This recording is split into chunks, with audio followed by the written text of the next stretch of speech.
In the summer of 1992, Japan's Super World of Sport splintered into multiple promotions. One promotion would carry on the SWS legacy, expand its strategy, and find more success than its predecessor in doing so. This is Defunct Championship Wrestling, Episode 21. Wrestle and Romance. War.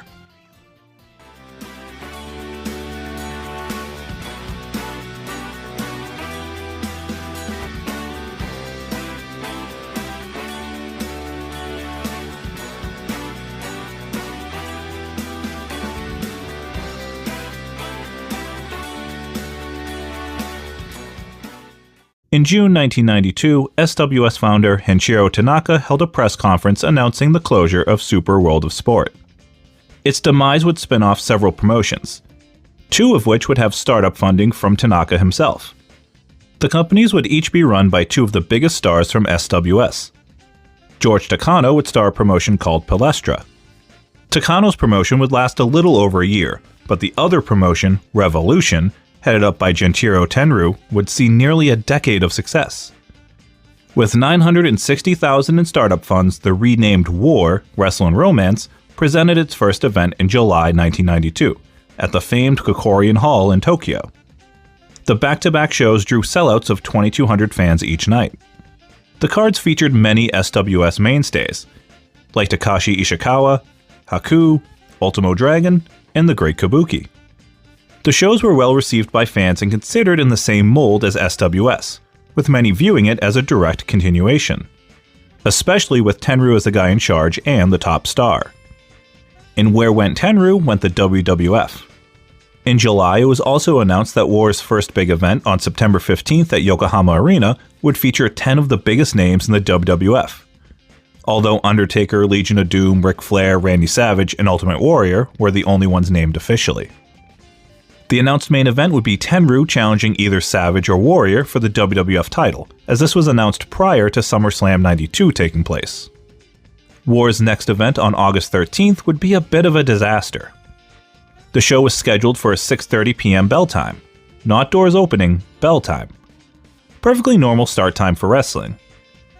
But instead of a match, Tenryu came out and did a 20-minute Q&A. Then they sold the crowd bingo cards and played bingo for an hour?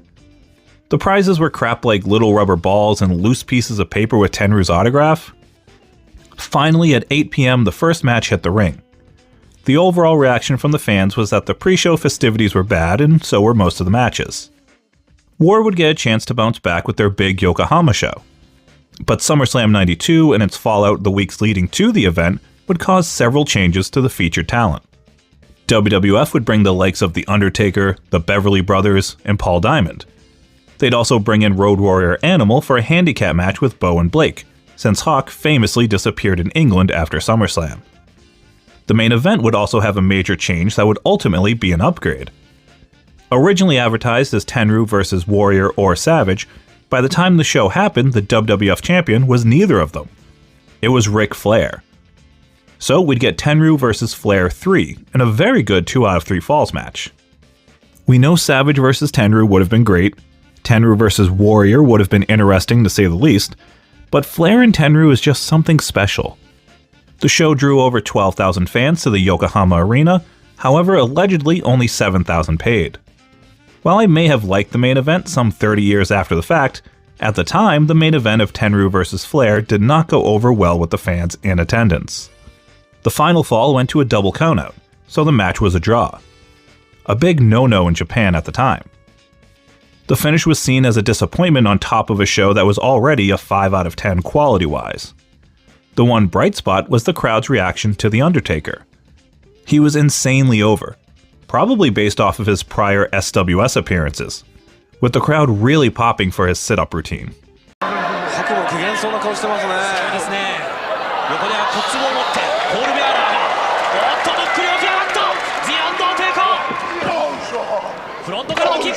In November 92, there was some rumblings that the WWF would discontinue working with War, but they still sent Koko Beware, the Berserker, and Owen Hart in October and November. WWF made sure to put those concerns to rest by including Tenryu in the 1993 Royal Rumble. It was seen as a strategic move to try to sell the show better in Japan. Typically, tapes of WWF pay-per-views usually only sold a couple thousand units, so having Tenryu enter the Rumble was thought of as a way to boost videotape sales. Tenryu would also stick around for a TV taping taking on the Brooklyn Brawler. Vince would further cement the working agreement with War via a press conference for the Japanese media in January of '93, announcing that Tenryu would be competing at WrestleMania 9, and that the WWF would be sending talent to War in the future. Unfortunately, Tenryu would not appear at WrestleMania 9. But that's okay because April '93, War was on a hot streak of sold-out shows. In mid-'93, they'd bring in more Western talent like Dick Slater, Blue Demon Jr., John Tenta, and the Rock and Roll Express. War would also get into a partnership with New Japan that saw stars like Shinya Hashimoto, Jushin Liger, and the Great Muta come into Wrestle and Romance. As part of that partnership in November of '93, Antonio Inoki announced that he would be taking on Tenryu at New Japan's January 4th show. In January 1994 was absolutely packed with happenings for Wrestle and Romance. In the main event of New Japan's Battlefield show on January 4th in front of 60,000 fans at the Tokyo Dome, Genichiro Tenryu took on Antonio Inoki. It's an absolute war, no pun intended. Tenryu brings the fight to Inoki with the steel-jawed babyface growing increasingly more frustrated. We discover a side of Inoki we hadn't seen before, as he bends the rules and shows an aggression towards the referee. Ultimately, the New Japan founder would fall to the War founder, as Tenryu defeated Inoki. War also announced an agreement with Koji Katao's new promotion, Katao Dojo.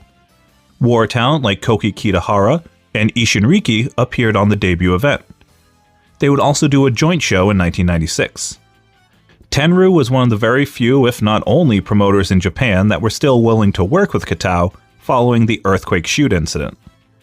Tenryu always seemed to have a soft spot for his former protege.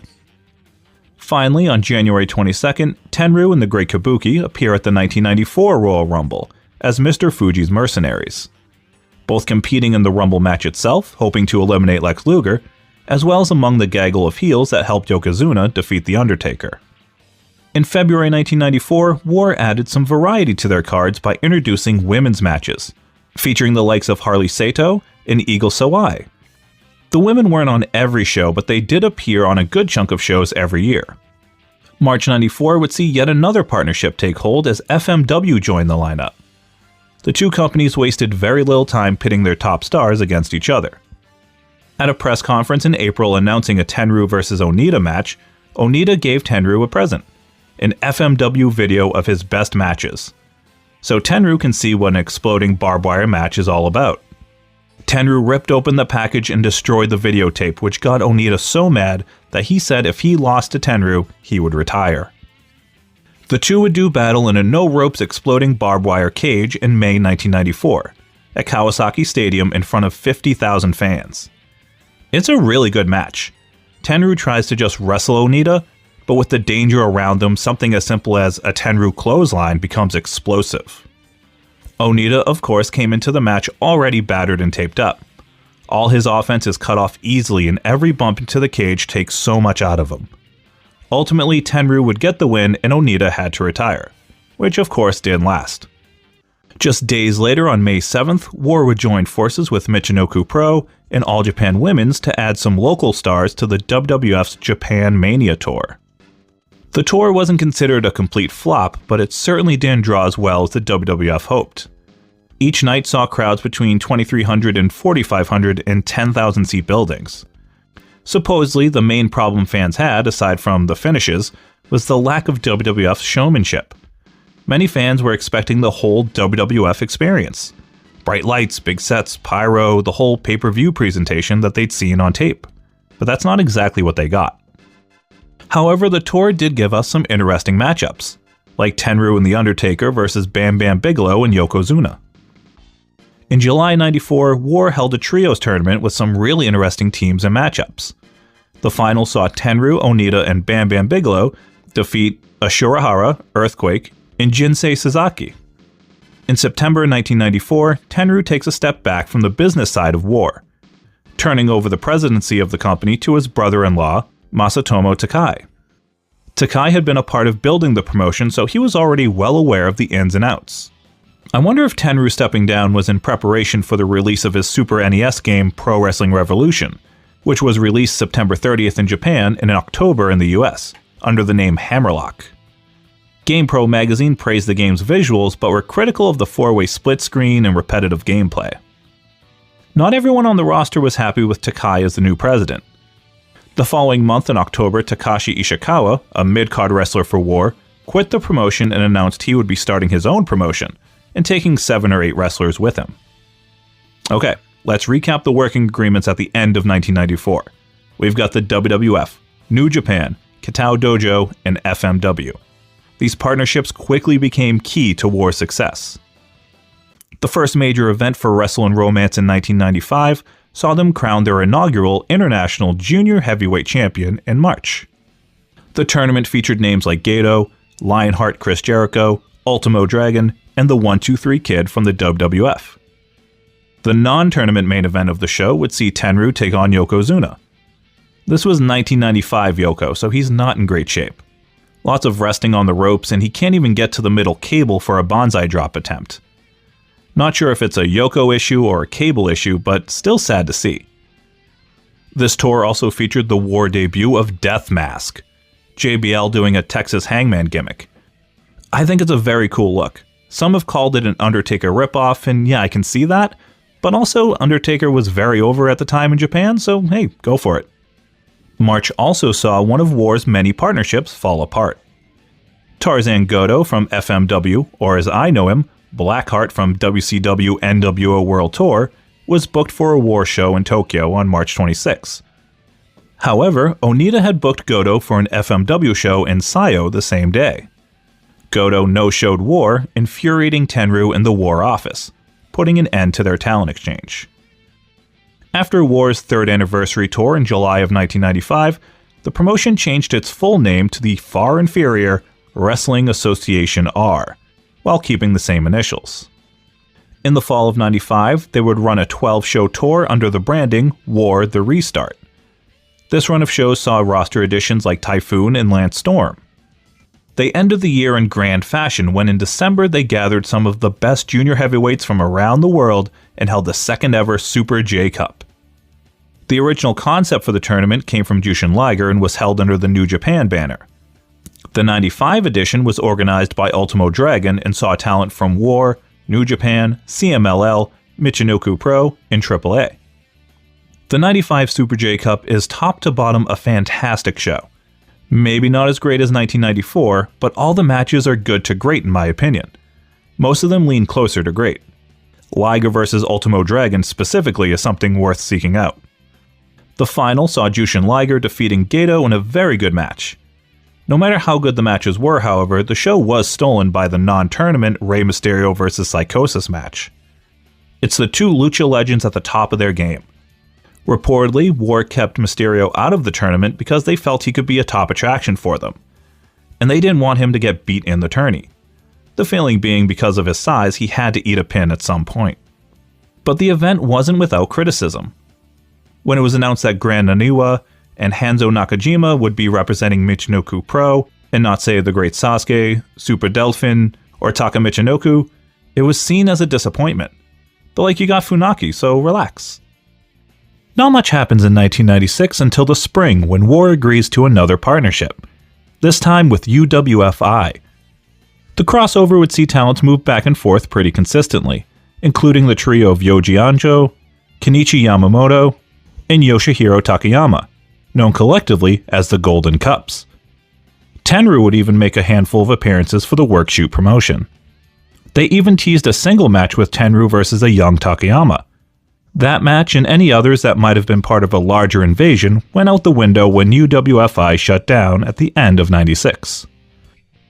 In July, War held a 4th anniversary doubleheader, 11,000 fans Night 1 and 7,500 Night 2. Night 2 featured a highly praised 8-man tag involving Ye Soroka, Ultimo Dragon, Lance Storm, and Rey Mysterio Jr. taking on Jushin Liger, Gato, Chris Jericho, and Juventud Guerrera. War would also bring back John Tenta for these shows. On Night 2, he had a match with Arashi.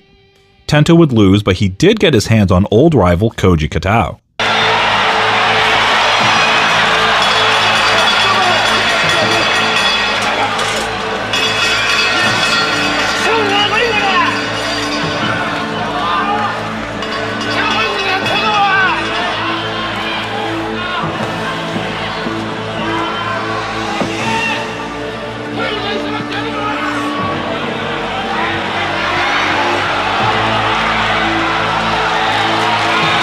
This tussle would lead to a Tenta-Katao rematch in War at the end of '96.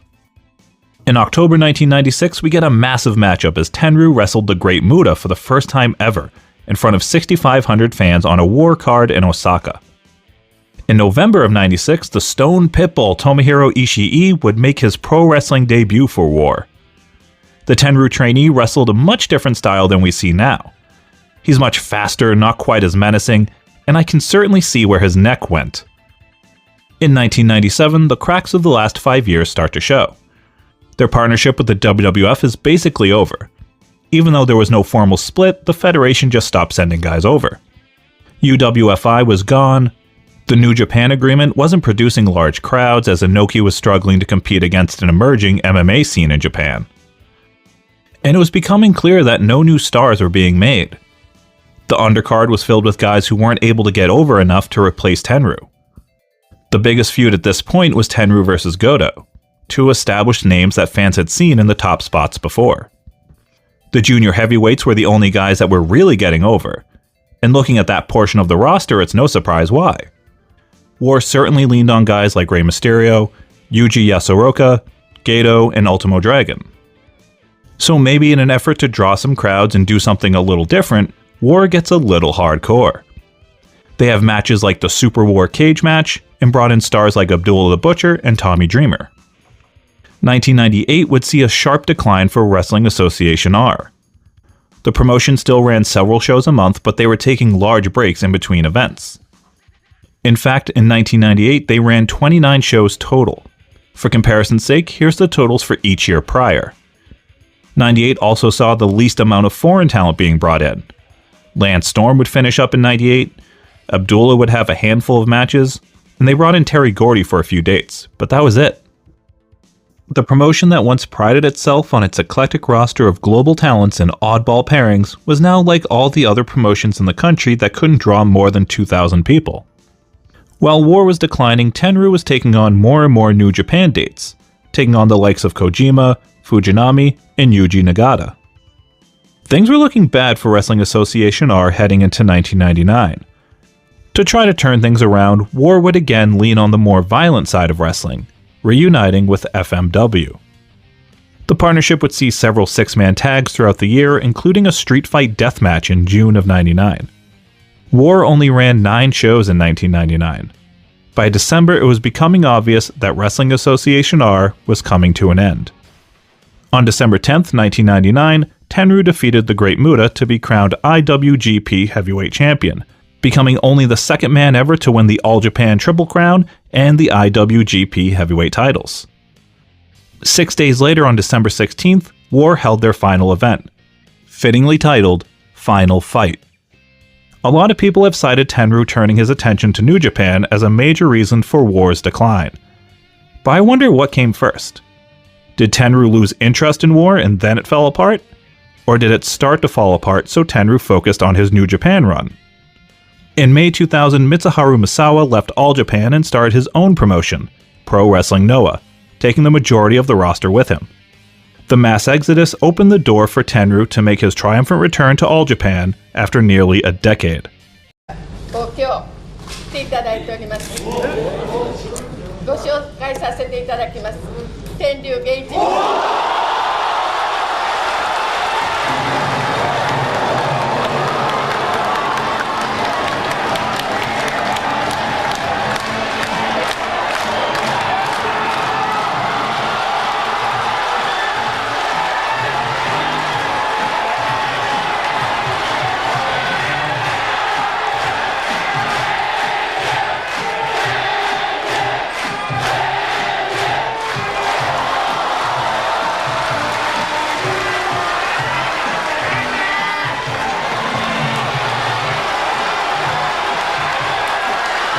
In July 2000, to commemorate the 8th anniversary of War, Tenryu brought together several War alumni for a reunion show.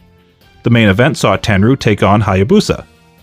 The show also featured a prototype for what would become the Dragon Gate 6-Man, featuring Ultimo Dragon students like Shima and Dragon Kid. The show was intended to be a reboot for the company since '99 had been so bad. But with Tenryu's return to All Japan, it became the final hurrah for Wrestling Association R. War would return a final time in July 2006 with another reunion show. It wasn't nearly as well received as the 2000 reunion. And that's the story of Genichiro Tenryu and War. Wrestle and Romance is one of those promotions that was overlooked at the time because it was fighting to get noticed in an extremely crowded 90s Japanese scene. It didn't have the history and prestige of a New Japan or All Japan, it didn't have the insane gimmick matches of FMW, and it didn't have the innovating talents like Michinoku Pro. War tried to blend all of it at various times, and for some reason it just never clicked. Where the legacy of SWS is a promotion so dependent on the WWF that they couldn't form their own identity, the legacy of War is that of a promotion that tried to have something for everyone. It wasn't just King's Road or Strong Style or High Flying or Women's Wrestling or Shoot Fighting or Hardcore, but it platformed all of it. In the decades since its closure, thanks to popularity among tape traders, War's impact and legacy has lived on well after 2000 and outside of Japan. Every so often, someone like Alan Cheapshot or a similar account on social media will post something from Wrestle and Romance, potentially introducing it to people that had never seen it before. I first found out about War through an online forum 20 or so years ago, when someone posted a Chris Jericho match. It was a little blurry and took forever to load, but it was great. Then I saw some more pictures from War, and it dawned on me that these wrestlers were the basis for some of the characters I love to play as in World Tour. Aside from the Jericho match and some clips over the years, this was really the first time I dug into the history of War and watched a lot of its footage. I really like it, but I'm also a huge Tenryu mark thanks to my previous SWS video. I think he's a total badass, and I enjoy pretty much any match he's in. I highly recommend checking out any of the junior heavyweight stuff that's out there. It's all really good. I've also linked a playlist of some of the matches here on YouTube, so check that out if you're interested. What are your thoughts on Wrestle and Romance? Let me know in the comments, and feel free to leave any other suggestions for future DCW episodes. And don't forget you can support the channel by subscribing and tracking us down on social media, either here or here. I'm Scott from WrestleSpective. Watch wrestling, love wrestling, thanks for watching.